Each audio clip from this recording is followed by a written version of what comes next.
La tercera noche sin comida siempre se siente la más larga. El viento raspaba las altas llanuras como una joya sin filo, arrastrando polvo a través de las llantas rotas de una cabana olvidada más allá de las curvas secas del camino de Santa Fe. Corría el año 1878, y el cielo sobre el territorio de Nuevo México se había vuelto del color del cobre envejecido.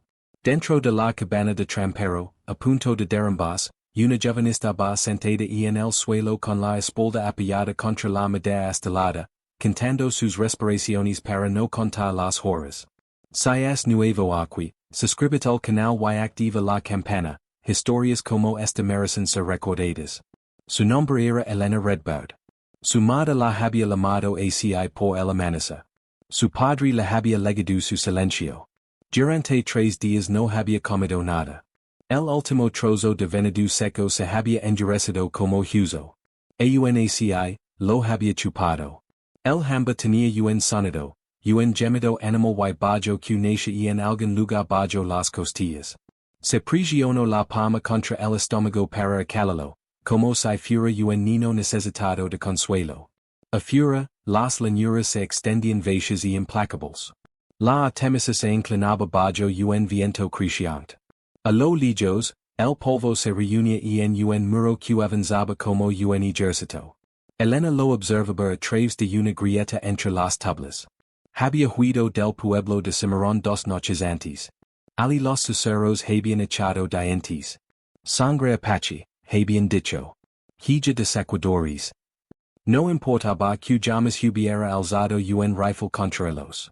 No importaba que el campamento de invierno del pueblo de su madre hubiera sido arrasado años atrás. Y en los pueblos de frontera, la memoria era corta para la misericordia y larga para la culpa. Esa mañana había aparecido un aviso de recompensa afuera del salón, palabras vagas y descuidadas sobre una mujer mestiza sospechosa de ayuda a renegados tribals. Ella lo arrancó. Al anaquesa, 2 hombres la seguirán hasta el borde del pueblo. Se marchó antes de la medianoche. Ahora se encontraba en las ruinas de una cabana de trampero, a miles de cualquier camino decente, con el colgante de turquesa de su madre frío contra la garganta y un revólver oxidado sobre el regazo. Cuidaban 2 balas. Las había cantado más veces de las que había cantado sus bendiciones. El golpe en la puerta llegó justo cuando la tormenta de polvo devoró el horizonte. No fue tímido. No fue incierto. 3 golpes firmes contra la madera deformada. Elena se quedó inmóvil. El viento olaba por las rendillas. Se levantó despacio, las piernas temblando por la debilidad, y alzó el revólver con ambas manos. Su sombra vaciló sobre la pad. Otro golpe. La cabana parece abandonada, llamó una voz de hombre a través de la madera. Serena. Grave. No ebria. El silencio le respondió. Luego. La tormenta está a punto de arrasar con todo. Traigo comida. No apunte si no piensa dispara. El pestillo se movió. Elena avanzó y abrió la puerta ella misma, el revólver alzado a la altura del pecho. El hombre afuera no se mutó. Era más alto que el marco de la puerta, obligado a inclinar ligeramente el sombrero hacia atrás. El polvo se aferraba a su abrigo largo. Y en la mano izquierda lavaba una ola de hierro fundido envuelta en tela para no quemarse la palma. Un vapor tenue se enroscaba desde la tapa. Caleb Whittaker. Incluso en lo salvage, un nombre podía viajar más rápido que un caballo.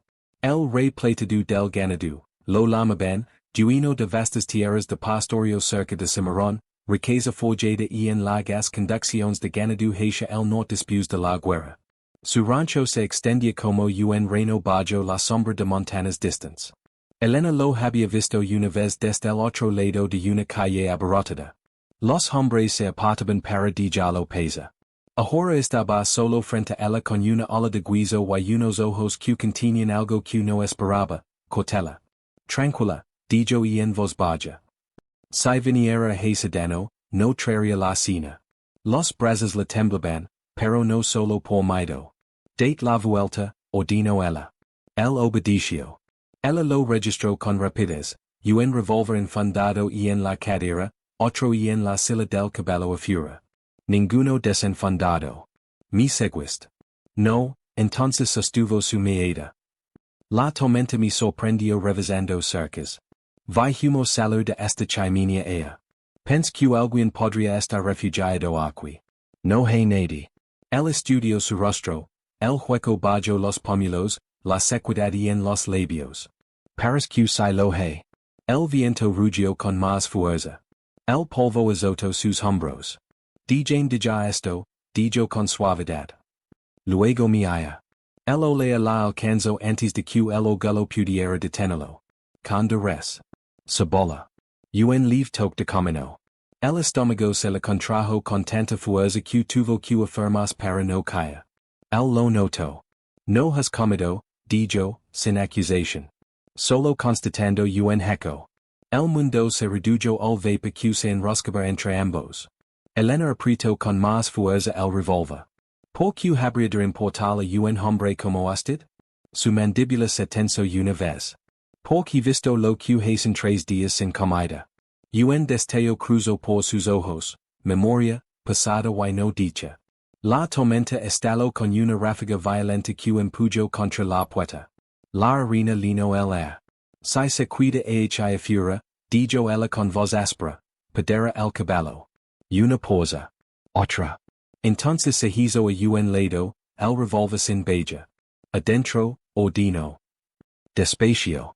Caleb Whittaker se agachó para entrar en la cabana, trayendo consigo el olea del campo abierto y del humo de leña. Él cerró la puerta contra la tormenta y deslizó la tranca en su lugar. Él colocó la ola con cuidado sobre la pequeña estufa de hierro. Ninguno habló. El viento gritaba. La cabana se sacudía. Elena permanecía frente a él, el alma aún alzada, el hambre descarando las entrañas como un animal arenando para ser alimentado. La confianza era un lujo que no posea. Pero la muerte estaba más cerca que el ogullo. Déjala ahí, dijo finalmente, señalando con la babila la pequeña mesa. El lo hizo.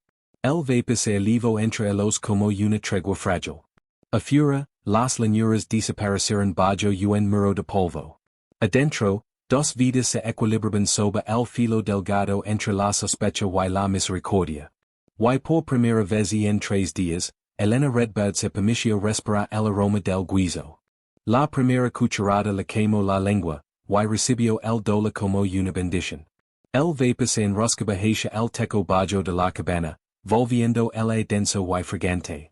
A fura, la tormenta azotaba las llanuras más allá de los viejos cruces del camino de Santa Fe, la arena arenando las pads deformadas como si el propio desierto quisiera entrar. Adentro, Elena Redbird estaba sentada ante la mesa toscamente labrada, el revólver aún al alcance de la mano, un cuenco de hojalata astelado sostenido entre ambas manos. Caleb Whittaker permanecía frente a ella, el sombrero apoyado sobre la mesa, las mangas arremangadas hasta los antebrazos.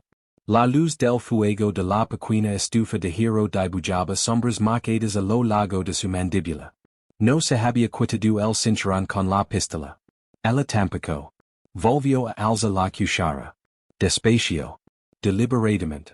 El guiso era espeso, con candares y papas, salpicado de cebolla y chili seco. La sal tocó su lengua y se extendió por su cuerpo como un recuerdo olvidado. Las manos le temblaron pese al esfuerzo por mantenerlas firmes. Caleb fingió no notarlo. Se ocupó de ajustar la estufa, añadió una pequeña estilla de leña, manteniendo la espalda medio vuelta hacia ella. El gesto era cuidadoso, le concedía intimidad en su hambre. ¿Cocina a menudo? Preguntó ella, con la voz áspera. Lo suficiente, respondió. Los piensa si no lo hago. ¿Cocina para ellos? Cuando necesito recordarles que no solo servo para firmar contratos. Una sombra de sonrisa rozó su boca, pero no alcanzó sus ojos. Ella lo observó por encima del borde del cuenco.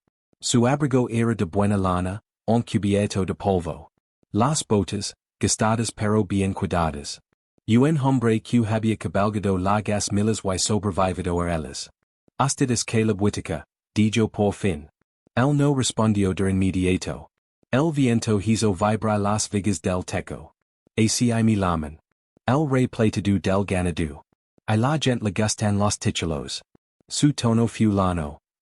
Les hay centes más pequeños o más grandes, según el caso. ¿Y hasta cules? Ninguno. Bibio del cuenco, dejando que el caldo calentara los jucos bajo sus costillas. Los hombres con títulos no vagan solos y en tormentas. Los hombres con títulos hacen muchas cosas que no deberían. El silencio volvió a instalarse, espeso como el polvo del exterior. El la observo de reojo. El vacío y en sus mejillas. La forma y en que protege cada trago como si alguien pudiera arrebatárselo. El hambre no había quebrado su postura. Su espalda seguía recta, el mentón y en alto. ¿Cómo se llama? Preguntó. Ella no respondió. El asintió una vez, aceptando el límite. Haré ganado hacia el norte después de la guerra, dijo entonces, como si hablara con el fuego. Des Texas hasta el territorio de Colorado. Dormí bajo el cielo abierto durante meses. Perdí hombres por la FIBA. Perdí reses y en los cruces de ríos. Construí algo con eso. Dinero, dijo ella. Sí. Y tierra. Sí. Y poda. No lo niego. Su me he de ser filo. El poder es lo que quema campamentos. Las palabras caerán entre ambos como una joya arrojada al suelo. La mandíbula de Caleb se tensó. El fuego chisparoteo. Hubo en invierno, dijo despacio, antes de que pusiera una sola eca. La milicia territorial contrató genets para proteger asentamientos. Cabal con ellos. Ella no parpadeo. Numbers dijeron que había ecuadores escondidos y en las colinas. Que familias morirían si no actuábamos primero. Y hasta les creo. Sí. El viento chilló alrededor de la cabana. Él miró el fuego, viendo algo mucho más allá. Encontramos un campamento al amanecer. Humo de fogatas de cocina. Niños corriendo. Su voz se volvió áspera. Se dieron órdenes. Elena apretó la cuchara hasta que los nudillos se le pusieron blancos. Y la siguió, susurró. Cerró los ojos un instant. Sí. El silencio que siguió no estaba vacío. Estaba lleno de fantasmas. El campamento de mi madre audio y en invierno, dijo Elena y en voz baja. Había nieve en el suelo. Los soldados dijeron que éramos ecuadores. Él alzó la vista entonces, viéndola de verdad por primera vez. La comprensión cruzó su rostro como una sombra. Dejé la milicia después de eso, dijo. Me fue antes del desfile de primavera. Construí mi rancho. Pense que podría enterrar lo que había hecho bajo ganado y contratos. No se pueden enterrar usos que no son propios, replicó ella. Él recibió el reproche sin enojo. La tormenta empezó a remainar cerca de la medianoche, el viento reduciéndose un gemido bajo. Se sirvió una pequeña porción de guiso, pero apenas la probó. Pu trabaja y en mi rancho, dijo al fin. Sin duda. Sin conditions más allá de trabajo honesto. Comida. Refugio. Ella dejó el cuenco vacío con cuidado. Toda oferta de un hombre poderoso leva un costo. Esta no. Eso dicen todos. Él sostuvo su mirada con firmeza. No la obliga. Los hombres no necesitan obligar. Organizan las circunstancias. Un destello de admiración cruzó sus facciones pese a sí mismo. No tengo esposa, dijo. En hay hijas. La casa es demasiado grande para un solo hombre. No respondería ante nadie más que ante usted misma. Excepto ante usted. Sí. No lo oculto. Excepto ante mí.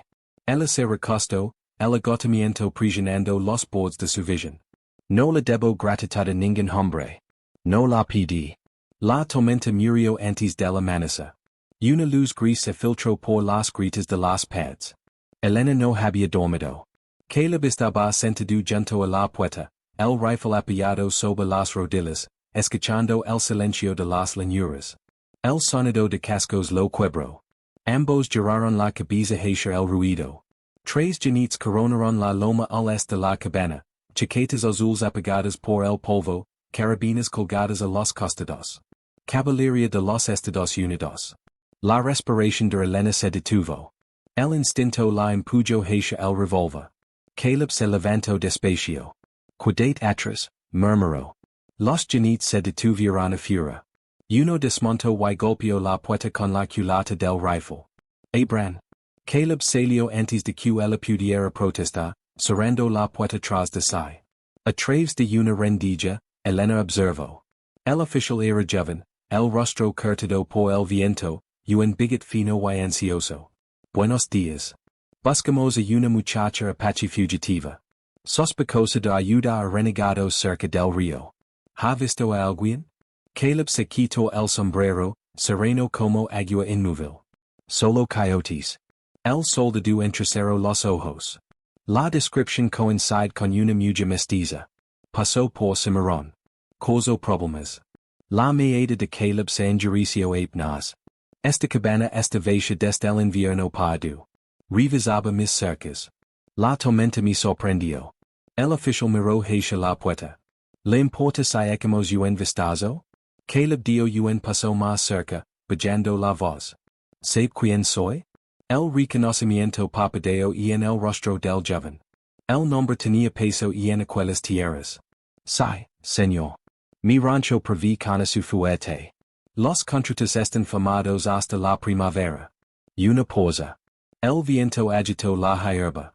Aquí no hay nada más que polvo, dijo Caleb con calma. Pude registrar a mi propiedad con una orden del juez territorio. El soldado vaciló. El ogullo luchó contra la conveniencia. Monten. Ordinó al fin. Los genites giraron sus caballos y se alejaron hacia las colinas distantes. Caleb permaneció de pie hasta que desaparecieron en la luz pálida de la mañana. Adentro, las rodillas de Elena cedieron. Cuando él volvió a entrar, ella estaba sentada en el suelo, el revólver flojó en la mano. Mincio, dijo. Sí. La habrían creído si me entregaba. Sí. ¿Por qué? Él la miró como si la respuesta estuviera tolada en piedra. Porque seguí órdenes una vez. La luz del sol se deslizó por las tablas rotas, atrapándose en el cargado de polvo. Afuera, las llanuras se extendían amplias y inciertas. La caballería se alejaba cada vez más, sus siluetas reduciéndose contra el horizonte. Dentro de aquella frágil cabana, algo cambió, no confianza, todavía no, pero si el lieve comienzo de ella. El rescate no había sido el guiso. Había sido la elección. El viento se movió ahora con suavidad sobre la pradera, levando el aroma de la tierra tras la tormenta. Caleb se apartó de la puerta, dejando un camino libre para marcar si lo deceba. Elena se levantó despacio. Durante un largo momento miró hacia la tierra abierta, hacia la hueda. Luego volvió la vista hacia él.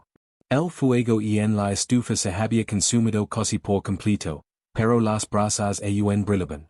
A lo lejos, la luz del sol se derramaba sobre las llanuras como una promesa todavía no pronunciada.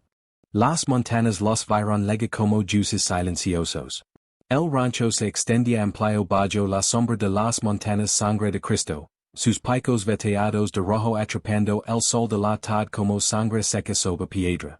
Las praderas ondulaban en olas doradas, secadas por largas líneas disciplinadas que cortaban la tierra salvaje. El ganado salpicaba la llanura en grupos inquietos, sus mugidos lavados por un viento constante con aroma a polvo y a temisa. Elena cabalgaba ligeramente detrás de Caleb Whittaker mientras se acercaban a la casa principal. Había aceptado ella, no por confiar en él, sino porque la pradera abierta ofrecía menos escondites que sus tierras. Temporal, había dicho. Hasta que decidir donde hay disputas. Él había asentido, aceptando la condición sin discutir. La casa del rancho se alzaba desde la tierra en madera pálida y piedra, de hombros anchos y solitaria. Un molino de viento chirriaba cerca. Más allá se extendían largos establos, corrales y barracones llenos de hombres que habían entregado su lealtad al rey plateado del ganado. Esos hombres la notaron de inmediato. Las conversaciones se apagaron. Las cartas quedaron suspendidas a medio bahía. Algunos sombreros se inclinaron en un reconocimiento rígido. Otros no se movieron en absoluto. ¿Es ella? Murmuró alguien. Paris Apache. El jefe trae problemas a casa. Las palabras flotarán en el aire como mosquitos. Caleb desmontó primero, atando las riendas con calma deliberada. Ella es Elena, dijo con voz firme los pies reunidos. Trabajará aquí. Un hombre alto con patillas gris giro dio un paso al frente, Tom Garrison, el capataz. Sus ojos eran estrechos y calculadores. ¿Trabajará como? Preguntó Garrison. Igual que cualquiera, respondió Caleb. La mirada de Garrison se deslizó hacia Elena. ¿Sabes montar? Ella sostuvo su mirada sin parpadear.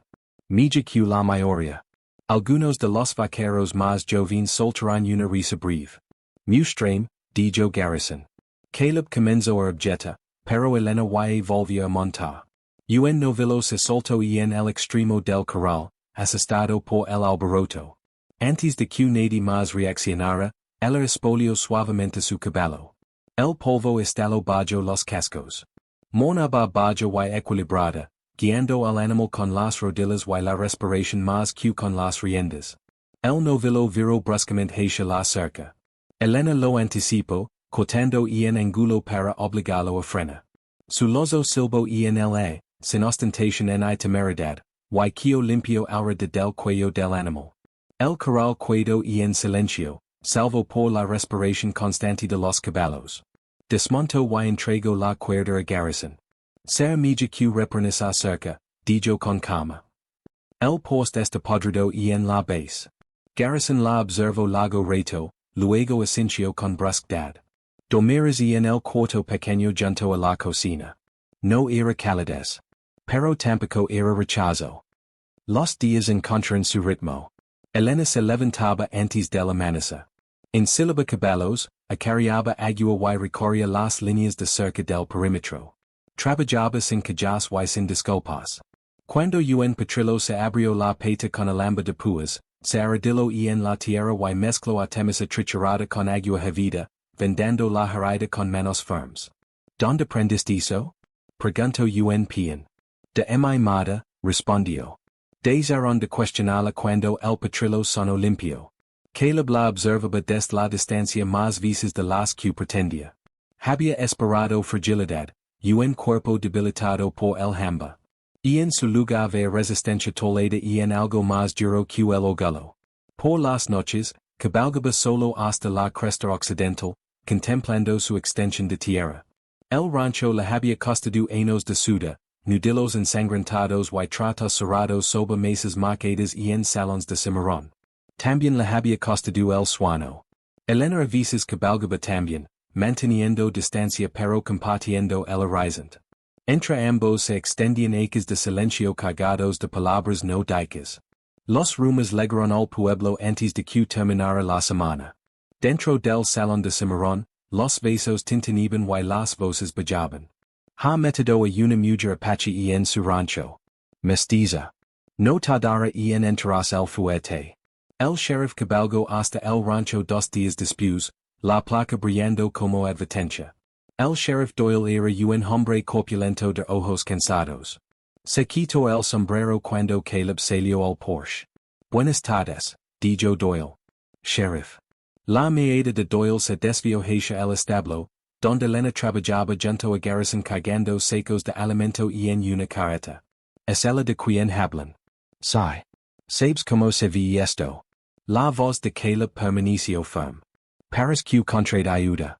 Tienes contratos con el fuerte. Hombres del ferrocarril de Kansas City llegaron el mes próximo. Si ocultas a alguien buscado por la caballería, arriesgas más que chismes.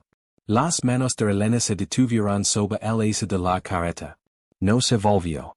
No la buscan por algo que haya hecho, dijo Caleb en voz baja. Solo por lo que es. Doyle lo estudió. Estás tomando partido, Whitaker. Y lo tomé, respondió Caleb. El sheriff se marchó sin más amenazas. Pero el del rancho se sintió más tenso después de eso. Era tarde cuando Elena encontró a Caleb solo cerca del pasto norte. Un pequeño fuego ardía bajo junto a él. El cielo sobre las montañas se tenía de naranja profundo, desvaneciéndose en violeta. Desmontó sin habla. Cabalgó con la milicia, dijo. No era pregunta. El viento cambió de dirección. Sí. Bajo el mando de quien? El miró las llamas. Capitán Harlan Crow. La respiración de ella se quebró apenas. Es nombre viaja, dijo y en voz baja. Fueron los hombres de Crow Queens legraron al amanecer. Ni en el suelo. El campamento de mi madre junto al río. Los hombros de Caleb se tenzaron como si lo hubieran golpeado. Recuerdo es río, susurro. El dio un paso más hacia la luz del fuego, los ojos brillantes no de lágrimas, sino de algo más feroz. Yo recuerdo primero el humo, dijo. Luego los gritos. Mi hermano corrió hacia los caballos. Le dispararon antes de alcanzarles. Caleb cerró los ojos. ¿Incendió usted los fuegos? Exigió ella. No. ¿Los detuvo? El silencio que seguió fue más pesado que cualquier confusión. No, dijo al fin. La palabra quedó suspendida entre ellos como una hoja afilada. Tenía 22 años, continuó él, la voz inestable. Ambicioso. Ansioso por demostrar mi valía. Crow desha que protegíamos colonos. Que la misericordia era debilidad. Y usted le creo. Quería creo. Ella estudió su rostro, no buscando inocencia, sino verdad. Me fue después de ese invierno, dijo él. Abandon la unidad antes de la primavera. Compré mi prima ganado con dinero manchado de sangre. Me dije que construiría algo milla. No se puede construir sobre huesos, respondió ella. Él alzó la vista hacia ella por completo. Lo sé. El fuego crepitó suavemente. La aire temblaba dentro de ella, años acumulados. Y sin embargo, bajo esa aire, algo inesperado se agitaba. Él no se excusaba. No desviaba la culpa. Cargaba el peso sin adornos. Debería odiarlo, dijo ella. Sí. Pero si odiara a cada hombre que cabalgó aquel invierno, no me quedaría nada dentro más que ceniza. El inhaló con fuerza. Las montañas se oscurecerán detrás de ellos. La noche descendía sobre las llanuras. No pido perdón, dijo. Solo la oportunidad de actuar distinto ahora. El dio un paso más, lo suficiente para ver las líneas toladas por años en suano y en su frente. Actuar distinto le costara. Lo sé. El pueblo y murmura. Los escucho. Podría echam. El sostuvo su mirada. No lo ha. El viento lavaba el olea de la tierra que se enfría. A lo lejos, un coyote olo. Entre los no había dulzura ni consuelo, solo honestidad desnuda. Su mano vaciló un instant cerca de la manga de él antes de retirarse. El espacio entre ambos vibró con algo que ninguno nombró. No pude decirse lo que se hizo, dijo ella y en voz baja. No. Pero pude elegir lo que se levanta aquí ahora. El asincio. El fuego ardía bajo, las brasas brillando como estrellas dispersas caídas a la tierra. Las montañas se alzaban en silueta, antiguas y inflexibles. Elena se volvió hacia la casa del rancho y oscura, donde los faroles parpadeaban en las ventanas. Aquel lugar aún no era hogar. Pero y no era solo refugio. Detrás de ella, Caleb permaneció sentado junto al fuego moribundo, mirando su última luz como si midiera la distancia entre el hombre que había sido y el hombre que esperaba llegar. Sobre ellos, el viento avanzaba entre la hierba y en las olas susurrantes. La primera señal fue humo y en el horizon que no pertenecía al rancho. Se alzaba en una columna delgada y negra más ala de la cresta norte, donde las llanuras descendían hacia dispersas granjas y las huilas de carretas que conducen a Cimarrón. Al caer la tarde, el viento trajo el olea de la madera carbonizada y algo más denso debajo, el aroma metálico de la sangre derramada. Un janit legó al galope justo antes del anaquesa, el caballo cubierto de espuma, los ojos desorbitados. Atacaron la propiedad de los Callaway, grito antes siquiera de desmontar. El granero ardió. Celebraron el ganado. Dos hombres muertos. ¿Quién? Preguntó Caleb, avanzando y hacia él. La gente dice que fueron apaches. Elena estaba junto al pozo, un tubo y en la mano. La palabra no la hizo estremecer. Pero su mandíbula se tensó. ¿Alguien los vio? Preguntó. El janit vaciló. Las huilas eran extrañas. Caballos heridos de forma incorrecta. Algunos dicen que había botas de hombres blancos y en la ceniza. Caleb y Elena intercambiaron una mirada que lavaba más que sospecha. Y en 3 días, otros 2 asentamientos ardieron. Cada vez, los sobrevivientes afirmaban haber oído hombres gritando y en ingles antes de que estallaran los disparos. Cada vez, símbolos verdes entelados y en las puertas de los graneros para imitar marcas tribals. Era una representación. Una provocación. El nombre legó como una bala. Harlan Crow. Antiguo capitán de milicia. Licenciado en nosotros bajo la sombra de una brutalidad demasiado vergonzosa incluso para el territorio. Ahora lideraba una banda suelta de jinetes, hombres que alguna vez vistieron uniforme y que ahora levaban el odio como insignia. Está sembrando miedo, murmuró con amargura el sheriff Doyle y en el Porsche de Caleb. Si la gente cree que los apaches se levantan otra vez, la caballería barrera los valles del río. Crow obtiene cobertura para sequer bajo es humo. Elena permanece y en la puerta, escuchando. Crow. El nombre no resonó, trono.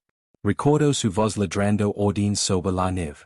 Recuerdo la manera en que cabalgaba por el campamento de su madre como si aplastara hierba seca. Recuerdo a su madre empujándola hacia los árboles. La había susurrado. El disparo respondió. Crow había dirigido esa carga. Ahora volvía a cabalgar. Los susurros y en cimarrón se afilaron como cuchillas. Dentro del salón, los hombres inclinaban la cabeza sobre vasos de whisky. Whitaker tiene una de ellas y en su casa. Apaches quemando granjas y él sienta su sangre a su mesa. Har olvidado de que lado está. Los agents del ferrocarril retrasarán reuniones. UN comprador de ganado dest Kansas envió UN telegrama notificando que los contratos serían revisados pendiente de estabilidad regional. Caleb leyó el mensaje en silencio. El papel tembló una sola vez antes de que lo doblara con pulcritud. Elena lo observaba desde el otro lado de la habitación. Pudes enviam lejos, dijo en voz baja. El alzó la vista con brusquedad. No. Me usarán para quebrar. Y lo están haciendo. Ella se acercó, la voz apenas en susurro. Tus hombres tienen familias y en el pueblo. Tus contratos los alimentan. Mi riqueza los alimenta, corrigió él. No en mi conciencia. La tensión entre ambos se espesó, no era IA, sino inevitabilidad. Esa noche, una joya de papel fue clavada y en la verja del rancho. Puter Apache en la cama del rey del ganado. Elena la arrancó antes del amanecer. Sus manos no temblarán. Caleb encontró luego la madera astelada, el clavo aún incrustado. Su rostro se endureció como piedra tolada. Lo sabe, dijo ella. Sí. Crow había sabido de su supervivencia. Y había decidido convertirla en espectáculo. Se encontraría en el prado junto al viejo álamo donde el río se curvaba, bajo y lento. El cielo estaba amaretado. El viento inclinaba la hierba alta y en olas inquietas. Cabalgaste bajo su mando, dijo Elena sin preámbulos. Caleb no fingió confusión. Sí. ¿Por qué? Ambition, respondió, la palabra amaga y en la lengua. Crow permiso ascensos. Concesiones de tierras. Influencia en un territorio y en crecimiento. Deja que el futuro pertenece a los hombres que lo tomaban por la fuerza. ¿Y el precio? Mi dije que era necesario. Ella miró hacia el río, donde el agua avanzaba con calma indiferente. Mi madre deja que el odio es un segundo fuego. Quima a quien lo caga. Él observó su perfil contra la luz que moría. Tienes todo el derecho a odiam. Lo hais, dijo suavemente. Durante años odi cada uniforme, cada rostro blanco. Me mantuvo viva. ¿Y ahora? Respiro hondo. Si dejara que el odio guiara mis pasos, me habría unido a los ecuadores hace mucho. Me habría convertido en el monstruo que dicen que soy. La confusión quedó suspendida, frágil. Sobreviví, continuó, no por buscar venganza, sino por mi nigue a que hombres como Crow escribieran el final de mi historia. El viento cambió, trayendo olea a barro y ganado lejano. Caleb dio un paso más cerca, con cuidado. La obedecí, dijo. Cry que la fuerza era aplasta lo que numbers asustaba. Cry que la misericordia era debilidad. Why cuando DJs de creerlo? Cuando sixa un nino, no me de días años, intenta cubrir su hermana de nuestros rifles. La voz se la quebró. Cro lo lamo necesario. El aliento de Elena se detuvo. La imagen estaba demasiado cerca de su propia memoria. Abandon la milicia esa primavera, dijo él. Pero no deciso lo que había hecho. No, excepto ella. No lo dejes. Él sostuvo su mirada. Si creo que valga contra esta tierra, yo me opondré. Why perderlo todo? Si ese es el precio. Un destello cruzó el rostro de ella, miedo, no por sí misma, sino por él. Construiste este rancho des la nada, dijo. Dis trabajo. Alimentes familias. Why de que serve? Preguntó él en voz baja, si lo protejo sacrificandot? Las palabras que eran pasadas. En ese instant algo cambió entre ellos, no era deseo, todavía no, sino reconocimiento. Estaban unidos por el mismo fantasma. Crow. El paidu había emergido de la ceniza y el polvo, revestido de can otra vez. 2 noches después, se vieron lamas cerca de los campos del ser, no en tierras de Whitaker, pero lo bastan cerca para tener el cielo de rojo. El pánico se extendió entre las granjas vecinas. La caballería del fuerte cabalgó por el río con carabinas listas. Los hombres de Crow eran cuidadosos. Dejaban mercancía robada y ganado degolado, pruebas diseñadas para encender la furia. Al amanecer, Caleb cabalgó a Cimarrón para enfrentar las mentiras. Los hombres guardaron silencio al verlo entrar al salón. Compartiendo teco con salvajes mientras enterramos a nuestros muertos? Escupió un ranchero. La mirada de Caleb no vaciló. Los hombres que queman sus graneros son blancos. Liderados por Harlan Crow. Los murmulos crecieron. ¿Defiendes a los de su sangre? Defiendo la verdad. El ranchero se acercó. La verdad no importa cuando la gente miedo. El miedo es el alma de Crow, respondió Caleb. Why se la están entregando? Pero el miedo era más fácil que la reflexión. Why Crow lo sabía. Esa tarde, Elena estaba sola junto a la cerca, observando como las montañas se oscurecen bajo nubes de tormenta. Consideró marcas. En sila antes del alba. Desaparece en el desierto don ningún contrato sería amenazado por su sangre. Que lo protegería. Que significaría rendas al mismo terra que Crow espacia. Caleb se acercó en silencio. No te pedí que te cuides, dijo. Ella no se volvió.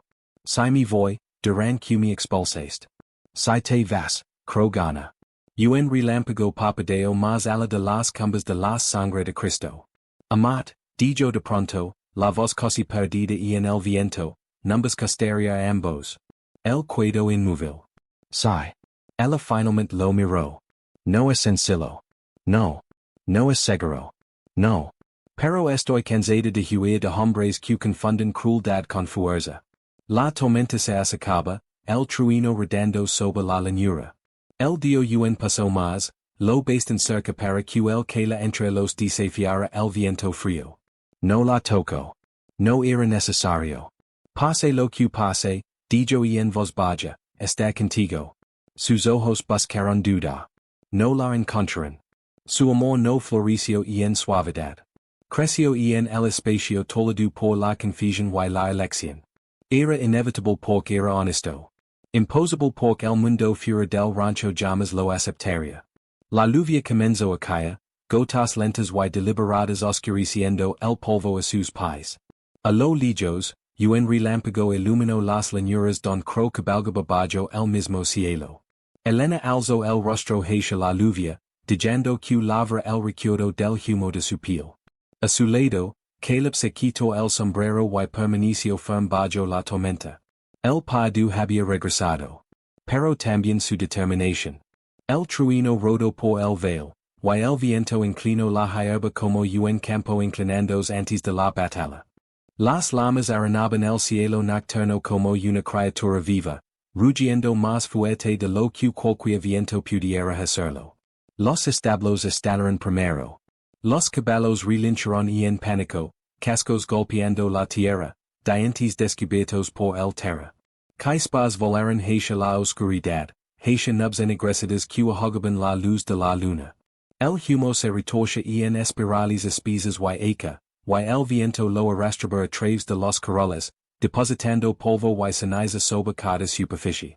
El rancho estaba vivo de caos, gritos, relinchos, el crujido de vigas partiendos.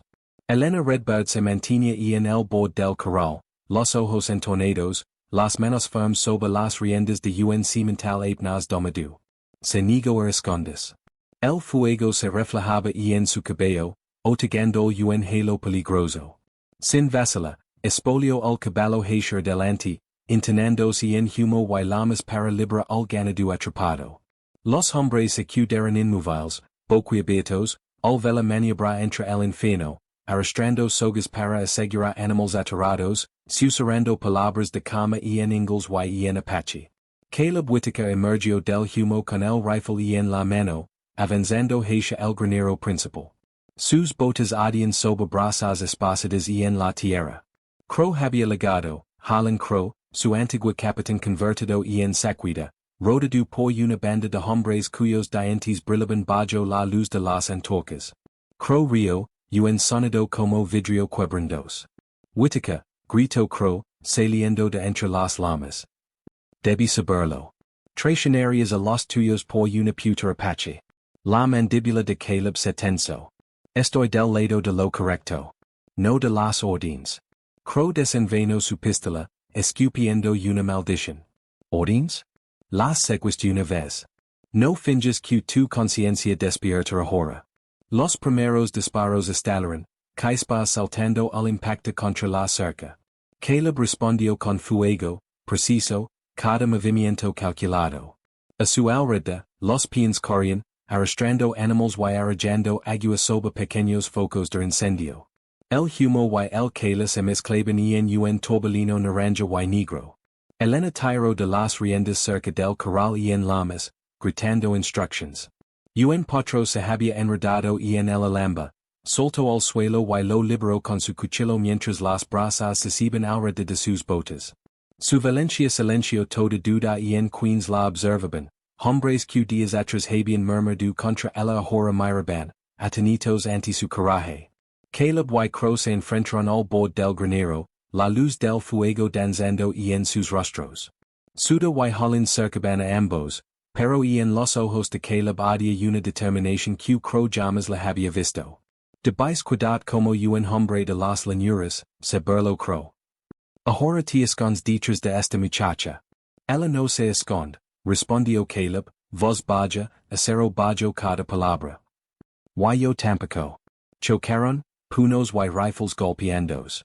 Caleb obligó a Crow a retroceder, mano firme en su arma, y entonces, como cuando antes había ejecutado orden sin pensar, se detuvo. No apretó el gatillo para rematarlo. Elena. Gritó. Ella corría hacia él, los ojos abiertos de par en par. No. Exclamó, aferrando su brazo. No te conviertas en lo que eres. Así es como ganan. Crow trapezó, viendo en los ojos de ella una convicción, un fuego que ninguna bala podía extinguir. En la colina apareció el caballo del sheriff, seguido de chaquetas azules con rifles preparados. Los peones del rancho, envalentonados por la firmeza de Elena, avanzaron para asegurar el perímetro. Crow fue arrestado, arrastrando su ogalo con él hacia la noche. Al amanecer, la mitad del rancho yacía reducida a ceniza. La madera humaba contra el cielo pálido de la mañana, pero el ganado sobreviviente pastaba con cautela más ala de la cerca. Caleb estaba junto a Elena, sus manos se rozaron sin que ninguno hablara, escuchando solo el susurro del viento sobre la tierra quemada. La fortuna se ha ido, murmuró Caleb, señalando las vigas ennegrecidas. Toda esa sangre y trabajo, perdido. Elena apoyó una mano en su hombro. No todo, dijo. Sobrevivimos. Hizo ver más que la tierra o el oro. El humo ascendía lentamente hacia un cielo violeta. El sol comenzaba a romper sobre las montañas sangre de Cristo, durando lo que cuidaba del rancho con una luz que brilla. El ganado mugia suavemente lo lejos. El viento trae olea a medea quemada, tierra humida y lluvia aun por lega. Entre las ruinas, algo más grande que la riqueza o el miedo permanecia, confianza, Valencia y el fragile lozo crecian qni croeni el mundo podían extinguir. Elena y Caleb permanecieron juntos, observando el humo enroscarse en la luz de la mañana. Ninguno necesitaba hablar. Las cenizas hablaban de destrucción, sí, pero también de supervivencia, y de la elección de levantarse del fuego con el honor intacto. La primera escarcha del invierno cubrió la pradera de plata. Cada brisna de hierba temblaba bajo un viento silencioso. Habían pasado meses desde que el fuego marcó el rancho Whitaker. La madera fue reemplazada, las cercas reconstruidas, y el corral se alzaba firme frente a los elementos. Algunos peones se marcharon tras el caos, reacios a arriesgar su sustento junto a un hombre que desafiaba la opinión pública. Otros permanecieron, leales a Caleb y el nuevo orden que dirigía sin estridencias. El humo de los fogones ascendía en espirales hacia la luz pálida de la mañana, mezclándose con el aroma de la leña y el leve sabor metálico de la tierra mordida por la helada. Elena estaba junto al pastizal norte, las manos cubiertas de heno, la capa ajustada contra el viento. Observó el ganado en sus corrales de invierno y luego volvió la mirada hacia la casa de adobe, recién enlucida y cálida por dentro. Y en sus ojos no había miedo ni vacilación. Había sido fugitiva alguna vez, una muchacha escondiéndose en cabanas rotas, y ahora caminaba libre, reconocida, aunque en voz baja, por su valencia. Caleb se acercó desde el corral, los guantes de cuero salpicados de escarcha. Se detuvo a su lado y le ofreció un leve asentimiento que contenía más que palabras. Aún hablan en el pueblo, dijo, la voz baja sobre la hierba endurecida por el frío. Los labios de Elena se curvaron apenas. Que hablan.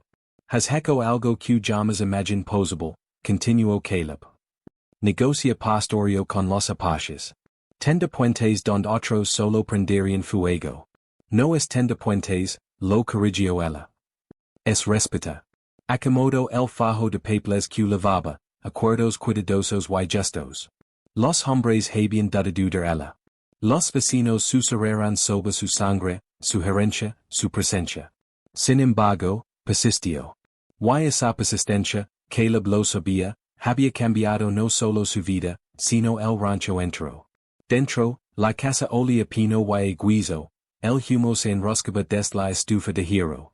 La luz cálida se derramaba por las ventanas sobre la nieve, una promesa silenciosa contra el frío mordaz. La cocina era pequeña pero sólida, un lugar donde la supervivencia y no se sencha desesperación, sino elección. Caleb colgó el abrigo y se acercó al fuego. El silencio entre ambos tenía peso, el que nace del peligro compartido, de la perdida y de pequeñas victorias coladas. Él había reconocido públicamente su pardue, las campanas de milicia, la complicidad que una vez cargó, y sus esfuerzos por enmendar lo posible. El pueblo aún lo juzgaba, pero la sinceridad no se apresura, no pudo más hasta desaparecer. Afuera, el viento cambió, trayendo el eco lejano de cascos sobre la llanura helada. Un janit solitario se aproximaba, encovado por el frío, cagando poco más que un moro y una mirada exhausta. El hambre lo marcaba con claridad, la nieve y el viento habían dejado su rostro enrojecido y áspero. Elena dejó los papeles y fue hacia la puerta, levantando el pestillo con gesto seguro. Y en sus manos lavaba una ola de hierro, el vapor ascendía en nubes suaves hacia el aire invernal. Los ojos del viajero se encontraron con los suyos, cautela y anhelo mezclados, y ella sonrió. No con triunfo ni orgullo, sino con comprensión serena. Ella había estado allí una vez, fría y asustada, sin saber si alguien ofrecería bondad. El viento llevó el aroma del guiso por el porche, mezclándolo con la escarcha y el humo tenue del hogar. Extendió la ola hacia él. Entra, dijo simplemente. Como antes de que la helada le arrebate algo más que los dedos de los pies.